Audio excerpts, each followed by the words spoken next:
Hello again, friends. Let's start out with a prayer. Gracious God, please leapfrog over the distances so those listening hear this as if we are all together in our peaceful sanctuary. I hope that this finds you all healthy and well. We have all been confined now for several weeks. In a sense, we've been locked up in our residences. I've taken some walks, but when I do, I get an occasional look of disapproval from a car that might pass by or someone out in the yard. One driver actually honked the horn at me while shaking his finger as if he was scolding me.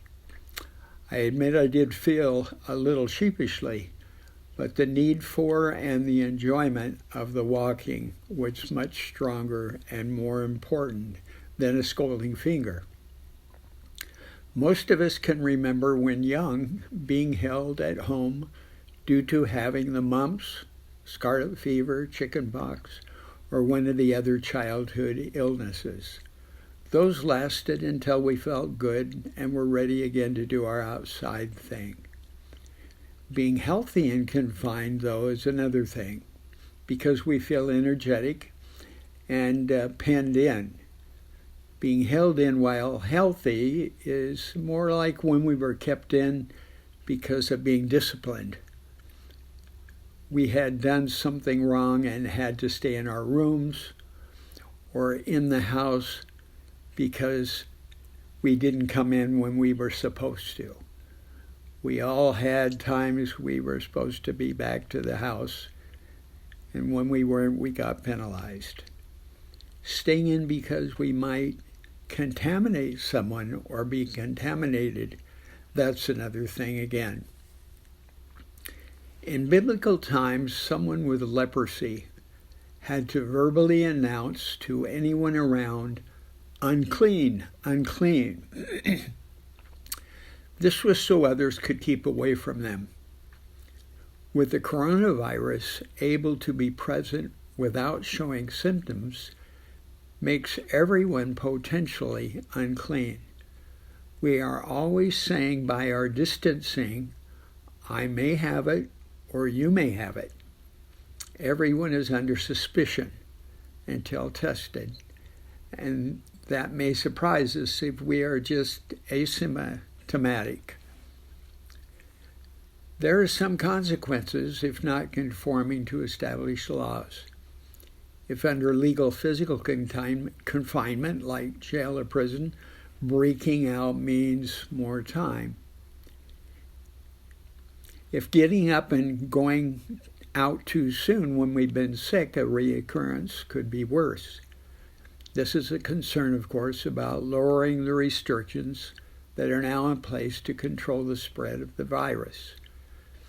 Confinement keeps us from something outside the confinement areas for whatever reason it might be. It may be something not good for us, or it may be something necessary for our next step in growth and development that something or someone is keeping us from. It is from the spiritual perspective and direction we need to change from talking about confinement to speaking about freedom. Freedom is the other side of confinement. How do we picture freedom? Freedom is a young dog with a leash just taken off. Freedom is a lion loose in the wild. Freedom is a person with handcuffs just taken off. Freedom is an eagle gliding on the air. Freedom is a wide open mind. Freedom is being able to be, to simply be as we are and how we are. I watched two men stop their pickup truck to free a deer that was tangled in the barbed wire of a fence. On YouTube, two divers freed a whale from a fishing net it had gotten itself tangled in. Usually, whether whales or animals, when they get caught up in wire, they fight it. and wind up completely bound up by the wire they were trying to get free from. Helping to free someone or something that is tangled up in something else is a good thing to do for someone. Everyone can imagine what it feels like when the last wire is cut and thrown off, and all of a sudden you're open and able to do what it is you wanted to do. There are physical, mental, emotional, and spiritual quagmires that are so easy to get caught up in. These are situations where we feel out of control, that we are controlled by, actually, factors that we don't be able to do what we want to do. With this COVID-19, there has been a massive out of control for millions. How can that many all of a sudden, in just a few months, have no control over what is happening to them? We shouldn't forget while discussing this, there have and are always things we have not been in control of. A lot of our life circumstances have been just plopped on our laps. The settings and circumstances we find ourselves in have not always been what we would have chosen if really in control. But nothing has been so all-inclusive as this virus thing. How do we look at life, situations, circumstances, happenings from a spiritual perspective? How do we put this together with our faith and with our beliefs? To do this, we need to look not at what we don't have control of anymore, but of what we still do have control of, no matter what. What will we always be in control of, where we will never be confined? We are not physically free right now. For example, you can be ticketed for something that you do. In certain areas, if you're found loitering, you can even be in trouble because it's a place where a crowd is not supposed to be.